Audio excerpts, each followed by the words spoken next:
Good morning children. Today I am going to take history third lesson, that is unit 3 of history of standard 10, the impact of British rule in India. The British East India Company, they had already fulfilled its commercial need in the beginning. How they had fulfilled their commercial need in their company? By having trade company, trade business in India. Later on, what happened? After that, hundreds of the ruling dynasties tried to compete with each other. So our rulers who are having their dynasties, the Mughal rulers who were giving the judgment, the kings. Okay, so the ruling powers, hundreds of them had their different dynasties and they started having competition with themselves. They were competing with each other. So the British thought of exploiting the situation to further their political consolidation. So the British thought it is a very good chance to interfere in their political affairs and to pass a policy. So they got a golden chance when the ruling dynasties were competing with each other. So they implemented what policy? They implemented one policy. So to weaken the Indians, that is called as divide and rule policy.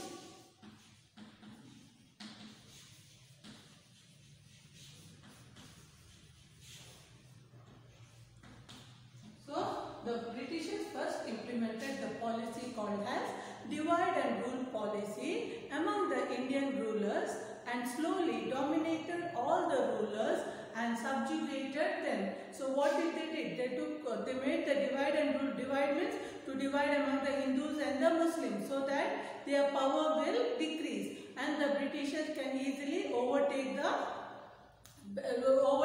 power over India. So what did they do? So they implemented divide and rule policy among the Indian rulers, and what they did? Slowly they tried to dominate the rulers, means to pressurize the rulers and subjugate them, suppress them. Okay. So in order to achieve complete domination in India, again they employed one more method. What is that method? War and negotiation method.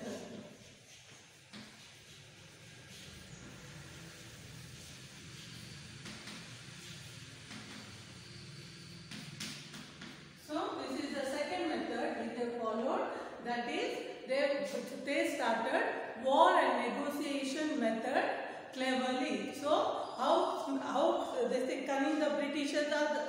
So the first they had divide and rule policy to divide India into two parts, and the second time they had war and negotiation method. So what did the British thought? Of strengthening their hold over India permanently. So in these two ways they thought they can have the full hold over India. So India was devoid of one nation concept and was scattered into various kingdoms. That time India had various kingdoms. It was divided into various kingdoms and they had one nation concept. You know India, how they were. They had unity in diversity, one nation, all that. So with that they scattered everywhere in various kingdoms, Indians. So what was the main thing that was going on? That is in education, judiciary, land tax, trade and agriculture and other various activities were regulated under various laws and administration. So which all are they, children? One is the education. You are going to learn this in detail. First is education. Second is judiciary. Third is the land tax. Fourth is the trade activities where was regulated and various laws were administered under the laws and administration system. Various laws were implemented. So today we are going to learn everything. We are going to learn about education. We are going to learn about judiciary. So when I start, I will show you one by one. So like this way they started: education, judiciary, agriculture, what is the trade, the land tax. So all these were the various areas which was regulated under various laws and administrations. So later on, while implementing all the measures, they never forgot to protect the financial interest, but at Britishers were taking care of their finance of the company. They wanted to increase their finance, not to decrease. So various methods they implemented for that sake also. So what did the British do? The British East India Company implemented various administrative experiments in order to achieve a new order in India. So they started a new order in India. What is the new orders? So we are going to learn what are the different orders the British brought in practice for the sake of their having their not only their power but also their finance to be increased. The first and foremost is administrative and judicial system. So administrative means civil service or what? So we are going to learn about the education, the civil system, civil service system, and the second is the justice, the judicial system. The first and foremost is the civil service. What do you mean by civil service, children? Have you all heard about civil service? So who implemented this? So Lord Cornwallis introduced the administration of civil service. So keep it in mind, children. Lord Cornwallis introduced the administration system of civil service, the system of appointing employees for the purpose of trade was done by the East India Company from the beginning. So from the beginning they used to take the people for the trade, they were making use of people for the sake of trade business. Later on, what did the company do? The company also provided permission for private workers to trade. Not only everyone from the beginning were in trade, later on they also tried even to involve the private workers to join in the trade. So what did they do at that time? So you know, if anyone gets the power, everyone wants to come up in life, everyone wants to become rich, everyone wants to make money. So what did these people do? Who got the private workers who got the opportunity for trade? What did they do, children? By using the opportunity, what did the employees made? The employees made money and became corrupt through illegal. So they started minting money. Illegally they started minting money and they started getting corrupt. So to control this, in 1773, what did the government of England do? They implemented the Regulating Act in the aim of to suggest or to enforce control. So in 1773, one more act started in 1773. That is Regulating Act. This act is to control the employees who are trying to become corrupt.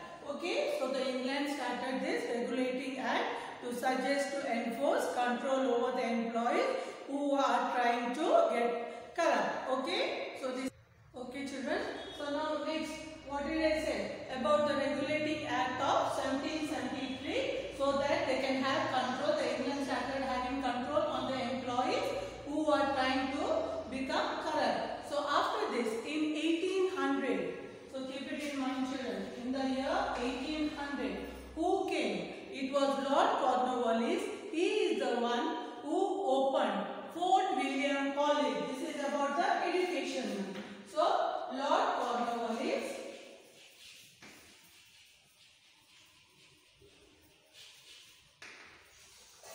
opened a college.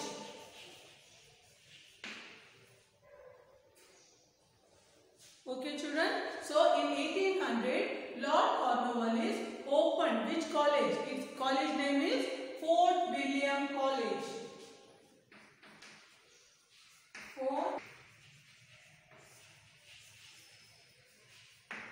Okay.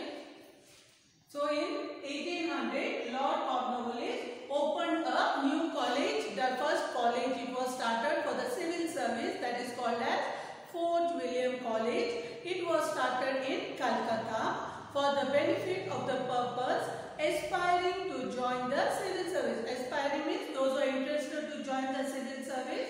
So this is the first civil service college which was started by Lord Cornwallis, called as Fort William College in 1800. But in the beginning, it did not find support from the directors of the East India Company. Why?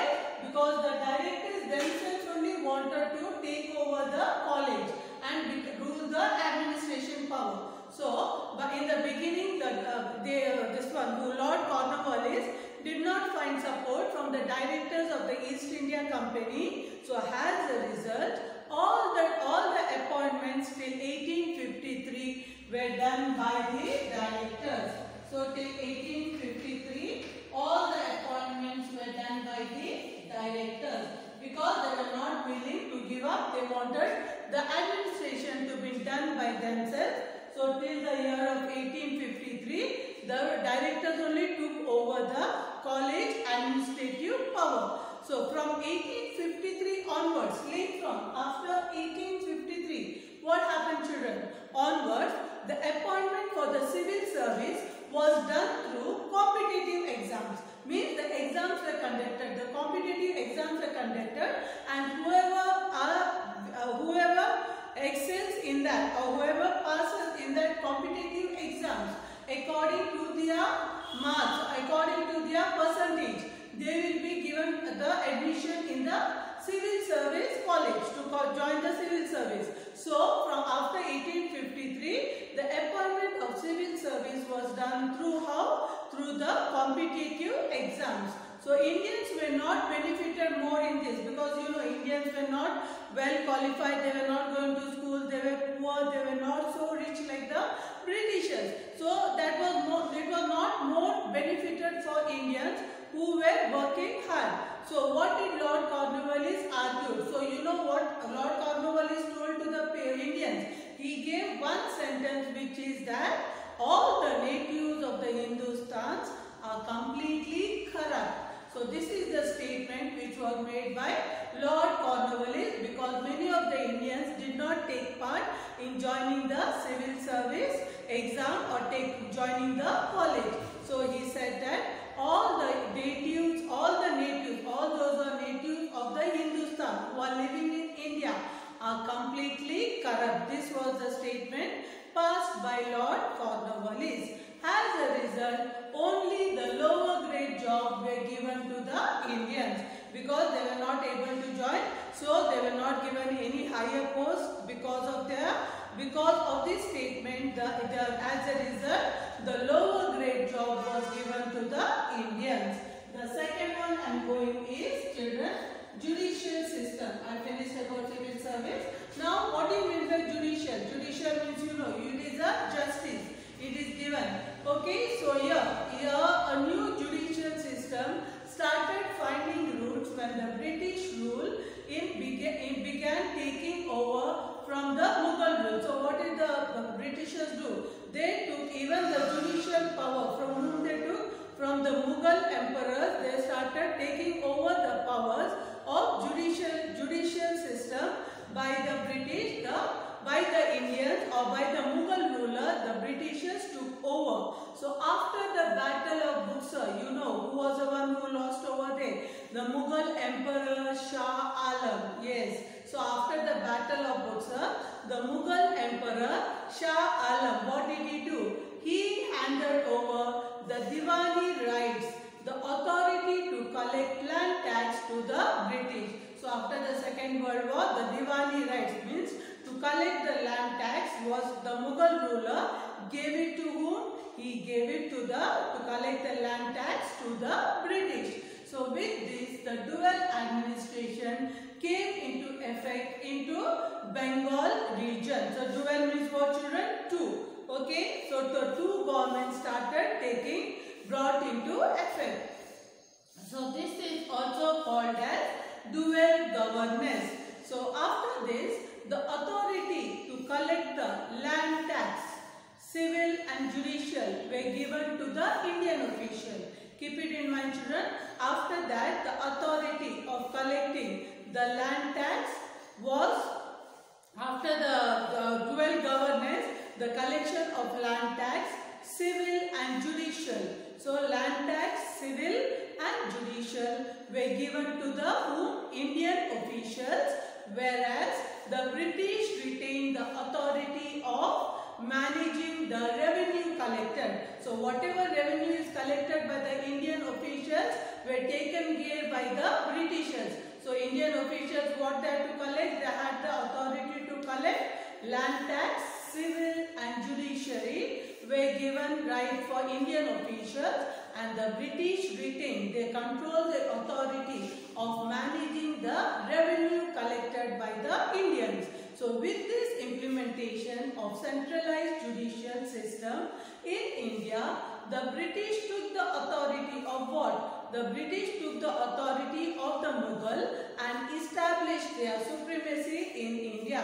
So like this way they started having the supremacy, the power or the hold over India. Later on, according to the administrative plan, it was declared by Warren Hastings. What did he decide? Okay, he decided, Warren Hastings means he took over the administration as a Governor General in 1772. So Warren Hastings was the Governor General, sent as a Governor General to India in the year 1772. So later on in this, after this one, Warren Hastings came to India as a Governor General to do the administration. What happened?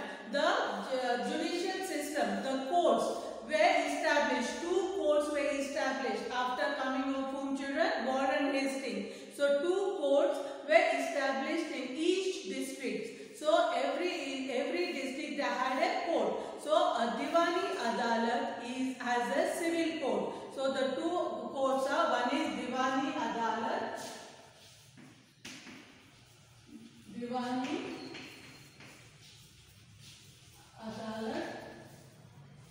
civil court, and the second one is Faujdar Adalat.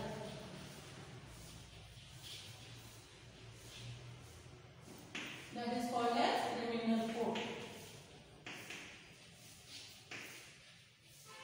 So after coming of Warren Hastings, 2 courts were established. Keep it in mind children. The first one was the Diwani Adalat. It is called as the civil court. And the second one was Faujdar Adalat. It was called as the criminal court. And in the civil court, what happened?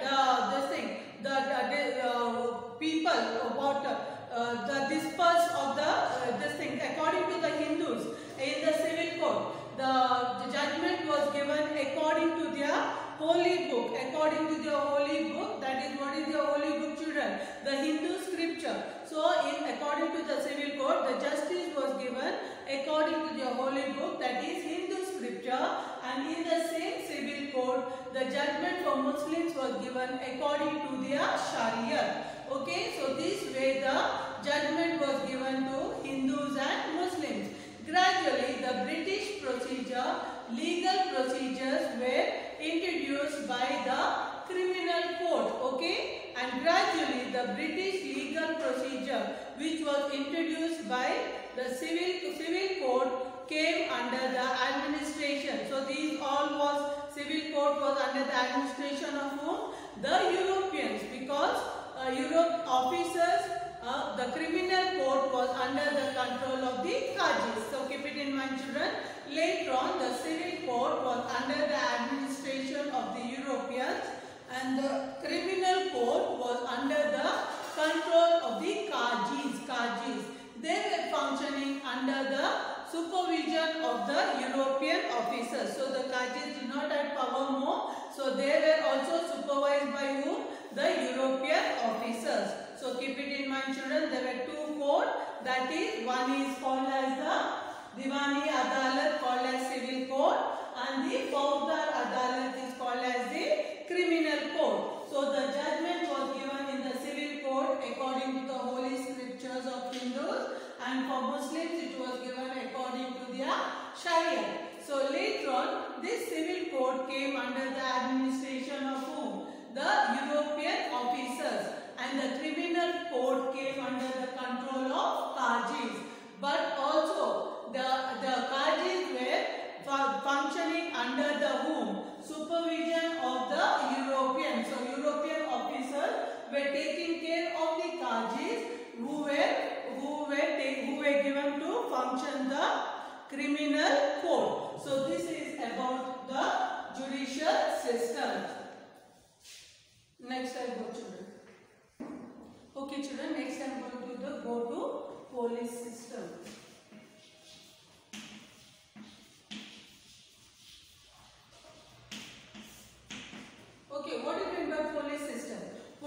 are the one who maintains law and order in the society. So the police are in charge of maintaining the internal law and order situation, means within the country. So Lord Cornwallis implemented the efficient police system in India for the first time. So here also Lord Cornwallis only implemented the police system.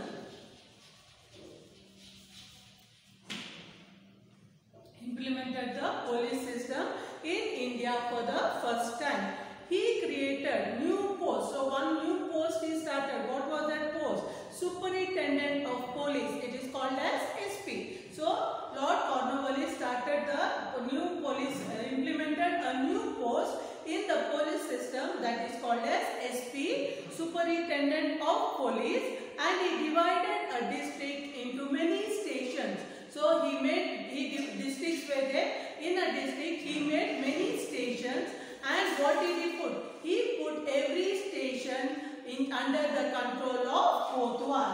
So each station was under the control of Kotwal. So Lord Cornwallis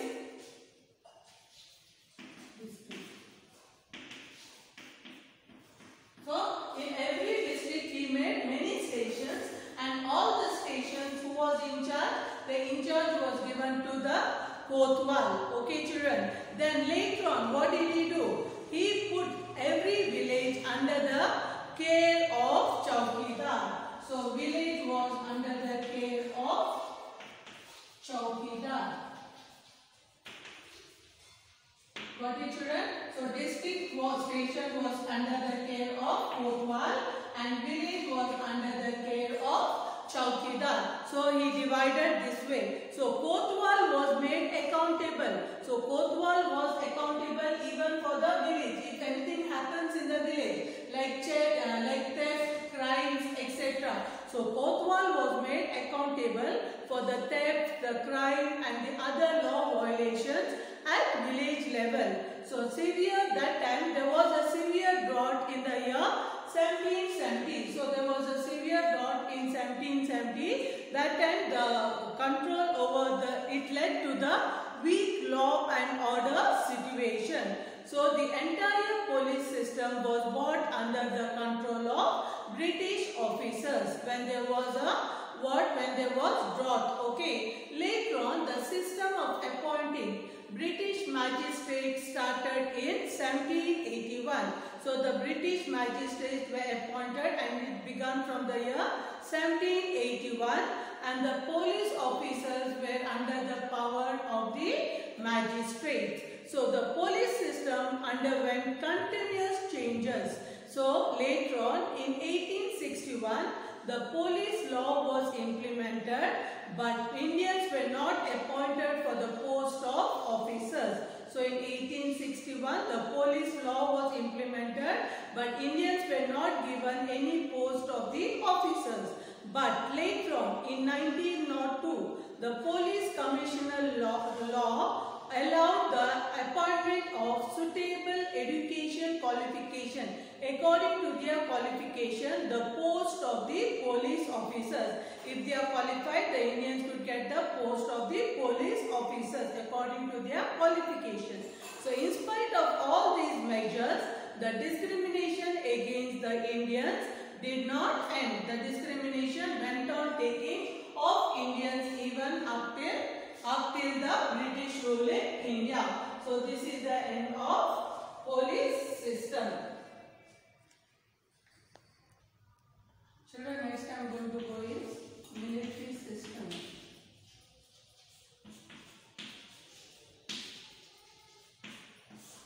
What do you mean by military system, children? Military, you all know, we are got all the armies who are taking care of the borders, so that no other nations comes and tries to have war or do any harm for the Indians. So we have seen so many even army soldiers losing their life at the time of the border when they were on duty. So in this military system, the military was a base of administration during the British rule. So it was a base.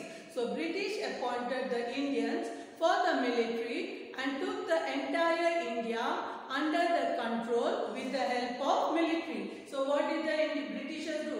They brought all the Indians together and they told to join the military. And when the Indians joined the military, they got the power to take over the entire hold of India under their control. So this is the way their planning was. So later on, they protected the supremacy by addressing the challenges posed by outside as well as inside forces with the help of military. So not only they took the military, the people of India as a military, but also they got the challenges to pose, to show their power, not only internal but also external.